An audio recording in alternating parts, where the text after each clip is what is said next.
Həzrət Əli İbn Əbu Talib radiyallahu anh İslam tarixində həm nəsəb, həm elm, həm şücaət, həm də təqva baxımından bənzəri az olan bir şəxsiyyətdir. O, Peyğəmbərimiz Həzrət Muhammed sallallahu aleyhi və səlləmin əmisi Əbu Talibin oğlu, eyni zamanda Allah Rəsulu sallallahu aleyhi və səlləmin himayəsində böyümüş, evində tərbiyə almış bir sahabə idi. Uşaqlıqdan etibarən bütpərəstliyin çirkinliyini görmüş, qəlbi təmiz, fitrəti saf olaraq yetişmişdi. Peyğəmbərimizə ilk vəhiy gəldikdən sonra hələ 10 yaşlarında ikən Həzrət Əli radiyallahu anh İslamı qəbul etdi. Beləliklə, kişilər arasında ilk iman edənlərdən biri oldu. Bu iman qorxuya deyil, qəti inama söykənirdi. Çünki o, haqqı tanımışdı, imanında son dərəcə səmimi və qətiyyətli idi. Hicrət gecəsi gəlib çatdıqda, Məkkənin üzərinə sanki ağır bir səssizlik çökmüşdü. Qureyş, Peyğəmbərimiz sallallahu aleyhi və səlləm aradan qaldırmaq üçün gizli bir plan hazırlamış, hər qəbilədən seçilmiş cavanları onun evinin ətrafına toplamışdı. Məqsəd bir idi, gecənin qaranlığında hücum edib, Allah Rəsulu sallallahu aleyhi və səlləmi şəhid etmək. Elə həmin gecə Peyğəmbərimiz sallallahu aleyhi və səlləm Həzrət Əlini yanına çağırdı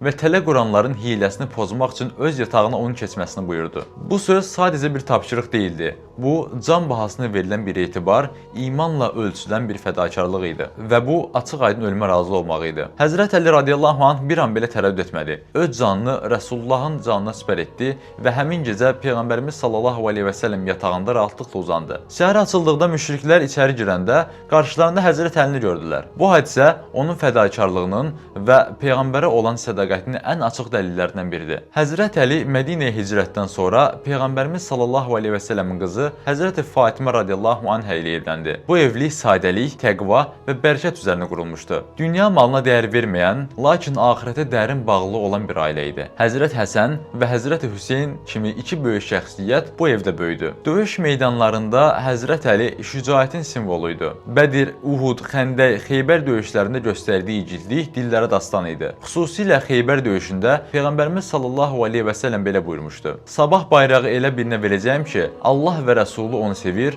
o da Allah və Rəsulunu sevir. Səhəri gün bayraq Həzrət Əliyə verildi və Xeybər qalası beləliklə fəth olundu. Bu hadisə onun yalnız fiziki gücün deyil, ilahi yardım altında olan bir mömin olduğunu göstərirdi. Həzrət Əli radiyallahu anh yalnız döyüşçü değildi. O, eyni zamanda elmin qapısı idi. Peyğəmbərimiz sallallahu aleyhi və səlləm belə buyurmuşdu. Mən elmin şəhəriyəm, Əli isə onun qapısıdır. Fiqh, təfsir və hökm vermə mövzusunda səhabələr arasında xüsusi yerə sahib idi. Lakin bütün bu elminə baxmayaraq, son dərəcə təvazükar idi. Köhnə paltar geyinər, kasıblarla eyni süfrədə oturar, gecələr yetimlərin qapısında gizlincə ərzaq aparardı. Xəlifəlik dövründə ağır fitnələr yaşandı. Lakin Həzrət Əli radiyallahu anh heç vaxt ədalətdən ayrılmadı. Öz əleyhinə belə olsa, haqqı söyləməkdən çəkinmədi. Hicri 40-cı ildə Kufədə şəhid edildi. Şəhid edilərkən belə dili zikirdə, qəlbi Allahla idi. Həzrət Əli İbn Əbu Talib radiyallahu anh imanla başlayan, elm və cihadla devam edən, şəhadətlə tamamlanan bir həyatın adıdır. O, Raşid xəlifələrin dördüncüsü,